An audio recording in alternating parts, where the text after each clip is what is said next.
Now I'm going to get this injection, all the fuel system on there, fuel lines. There's a high pressure side and a low pressure side. Right here where it comes out from underneath the truck. And then this stuff here. I just kind of laid this up here to figure out where it goes, get an idea, remind myself of where all this stuff goes, and this is kind of where it's going to lay. This bracket goes on here, and you know, this piece sits on here like that. This piece comes from one side to the other. These two inlets right here, an inlet and an outlet, is for the fuel filter. This bolts up and sits over there. And then you got the low pressure side of the injectors, which drapes around out of this piece. And then over here for the other side. And then the injection pump, there's a couple different rubber hoses, which I got new. I replaced both of those. Those were a pretty cheap part. And then the high pressure side of that, which will screw on from this piece.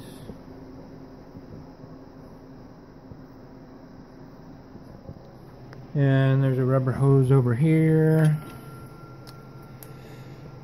And I can't remember if it was this fuel hose or one of these water hoses, but if you buy that from the Chevy dealer, you know, it's like $100, $200, $300 part. It's something really crazy. And I think it's this one over here, the one with the U-bend in it. So I see guys on the internet, they say, well, I just get a regular piece of fuel line and then I make the bend, and if you work it just right, then it doesn't kink. Well, what I did, went to the parts store and I found a piece of fuel line that's already got that bend in it. So I'll just hack it off over here, hack it off over here. You know, it's a $7 part. Stick that on in there, should be fine. So that hose will be replaced back there. This will be just a regular piece of fuel line right here. This one, you know, it's got, I bought that one. I bought. I've got this one, which is a water hose. Yeah, that is a water hose. And I bought one, same thing. It just has a bend in it. And I'll hack it off where I want. And then there's a straight piece down here, and I'll replace that one too. So yeah, just kind of laying that all, we'll see where it goes. I'm going to take it all back off again, change these hoses, and then put it back on for real. You know, there's a bracket down here.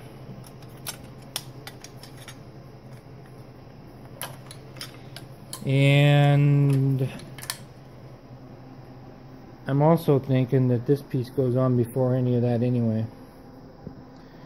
So I'll make sure which piece goes on first. I'll lay this up there and check it out. I'm pretty sure this one goes on first, and then these ones go in, snake in around it. So that's what'll be up next.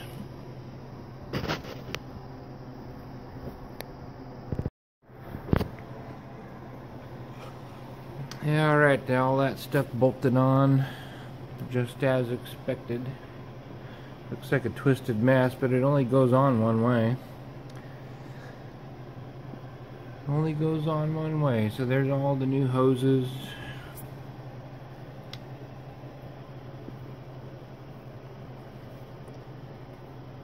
All new rubber.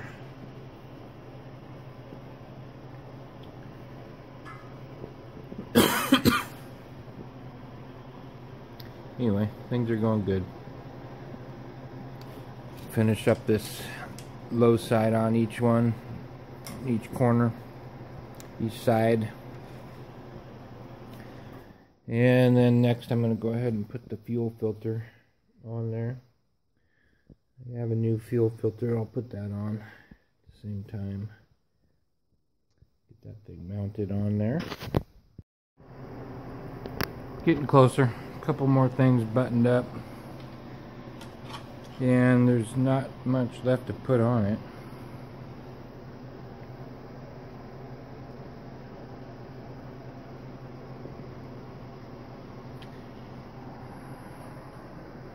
Right down here is pretty much what is left to put on it. And so just a couple little items. Got new tensioners and new belt. This is what's not going back on it. This is the EGR cooler.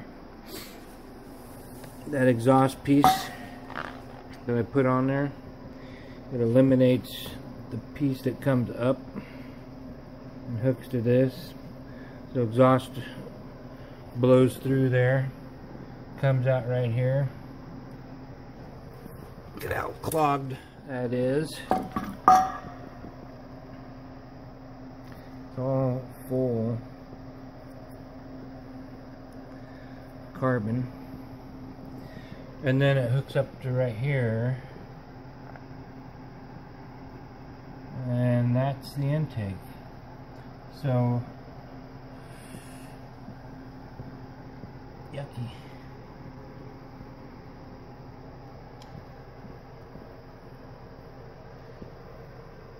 So we put the exhaust piece on, so there's no outlet for this anymore. And I got a new piece to replace this inlet pipe. And that's that blue one right over there.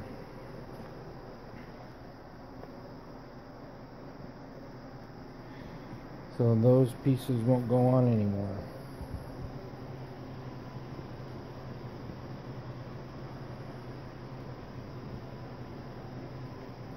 And then one more thing I have left to put on there is the wiring harness. And that wiring harness has to kind of fit in between everything else. So I'm going to go grab that right now and lay it on there. And get an idea of where each part of it is going to be routed. And then I'll start stacking this stuff on.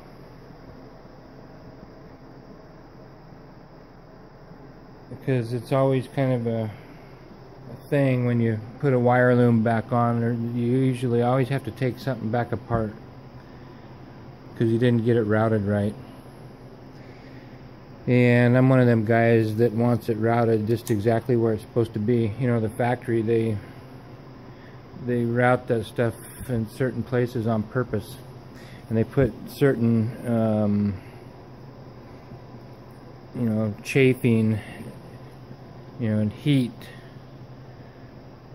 So that's all got to do with where it's routed at.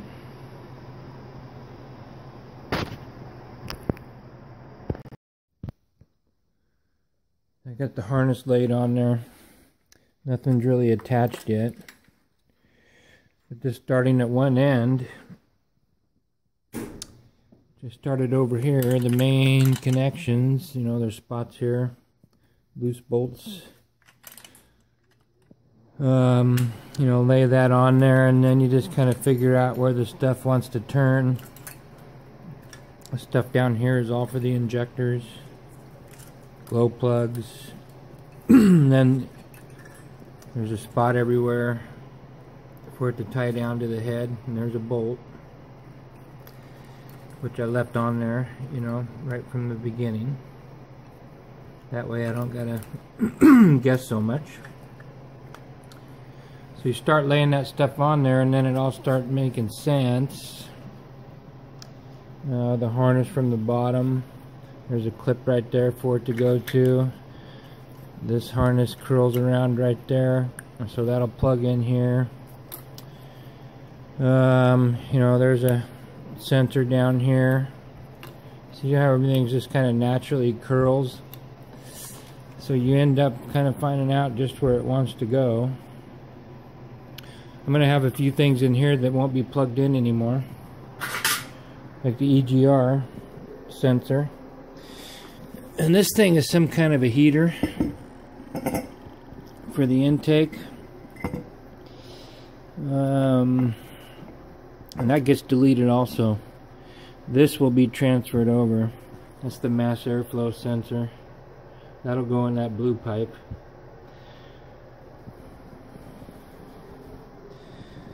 This bracket right here, that ends up going way back on the end of the head, and it just so happens here's a bracket for the fuel lines waiting, which I haven't hooked up yet, so I'll put that bracket in. That little computer for the motor will plug in right here, and then this will hold those lines, and those will be attached to fuel lines here.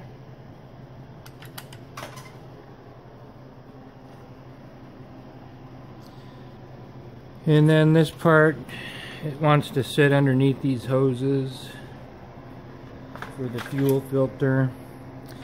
And you've got a harness for the injectors and the glow plugs on this side. And it's going to want to lie in a certain spot and attach to all these little bolts. There's a bracket back here, which ends up going up on top of this thing, and it meets up at this bracket that's already here.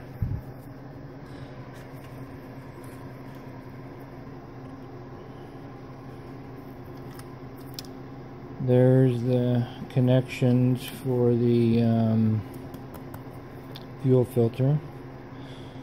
So again, this all starts making sense. Here's a bracket right here. This thing goes over here this way. Two bolts down here, and then there's a clip that hooks to the main harness.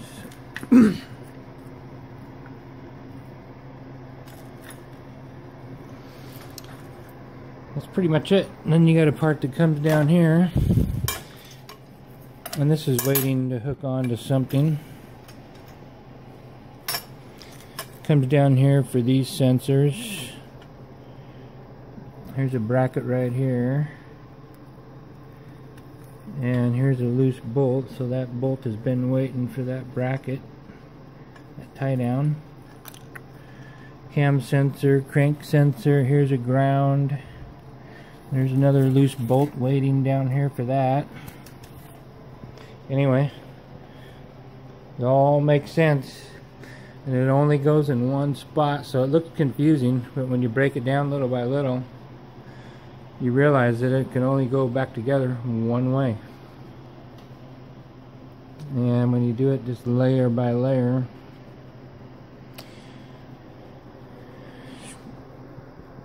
rest of this stuff, it ain't gonna really matter, but all this is gonna have connections on it. The AC is gonna have a connection on it. The alternator is gonna have a wire connection on it.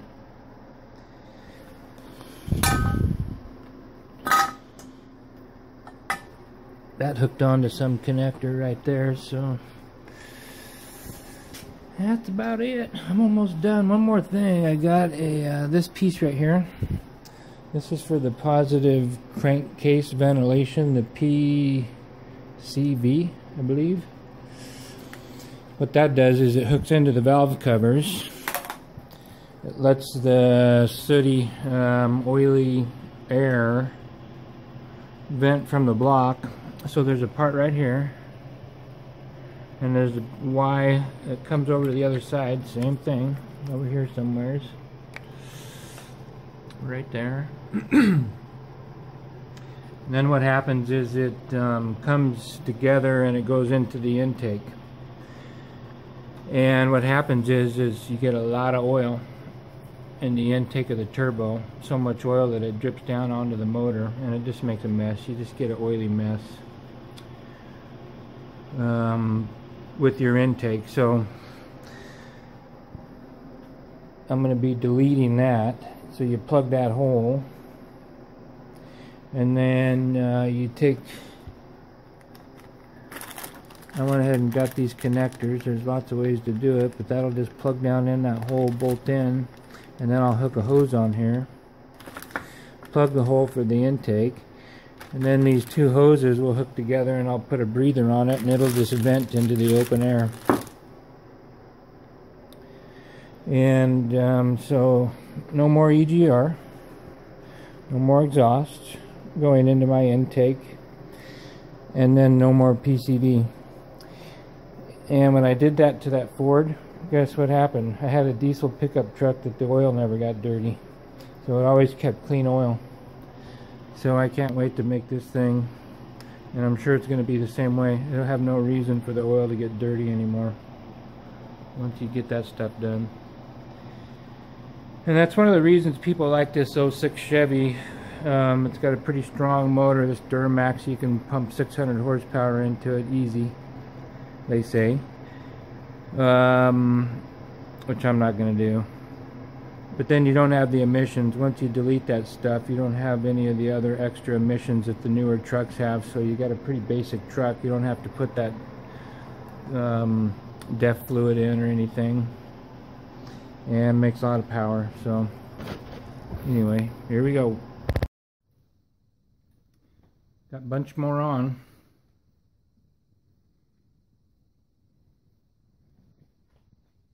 Getting the front of it together. The brackets, the tensioner pulleys, power steering. Got the AC over here. Haven't bolt that down yet.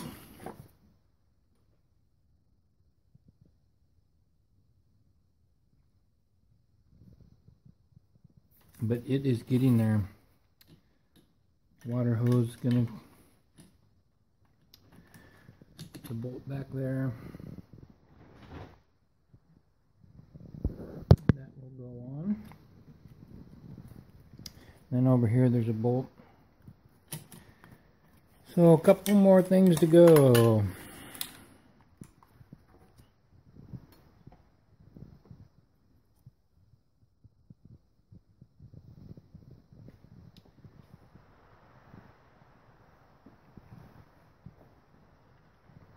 Now it's starting to look like a mess, huh?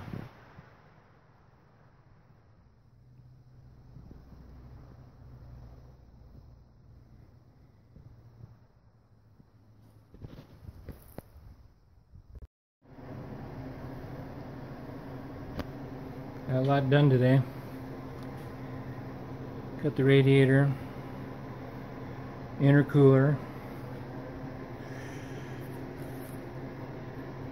all the pipes hooked up, all the radiator hoses hooked up, shrouds in there, fans in there, and oh boy, can't see the motor no more. Almost done.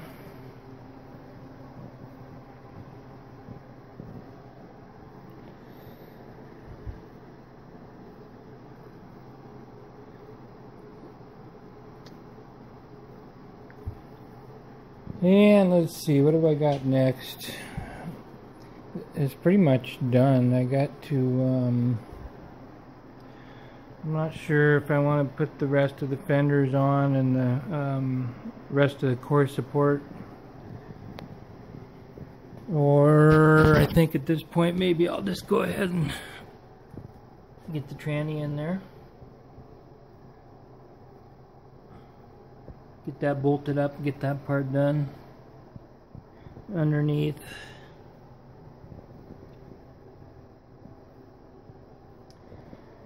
Yeah, I think that's what I will do. And then we'll finish up out here.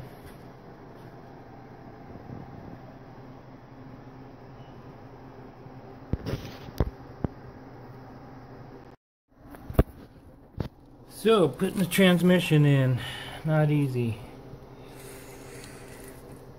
I got it sitting up on this jack.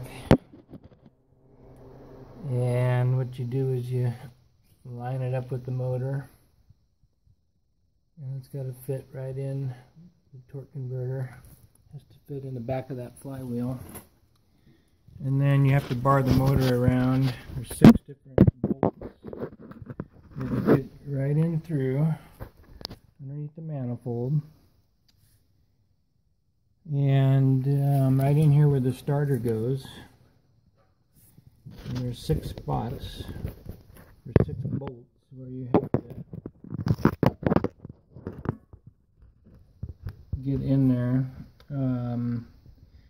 flywheel to the torque converter.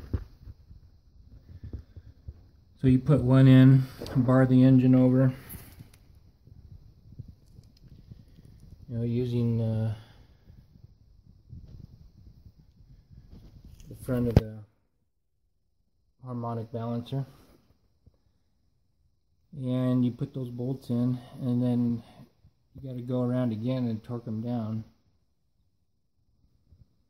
Then there's about 6 different bolts that go around the casing of the bell housing of the transmission.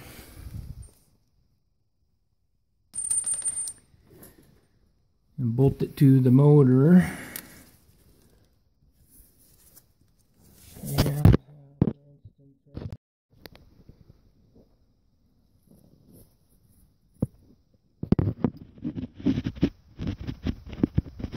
so there's a bunch of bolts like that that go around there.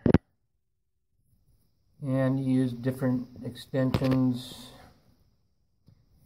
different techniques to get each one in there, because the ones on the top are harder, obviously. And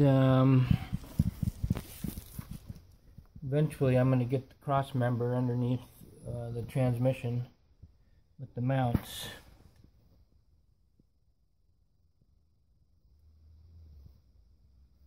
Hold that thing in place, and then I can get that jack out underneath there.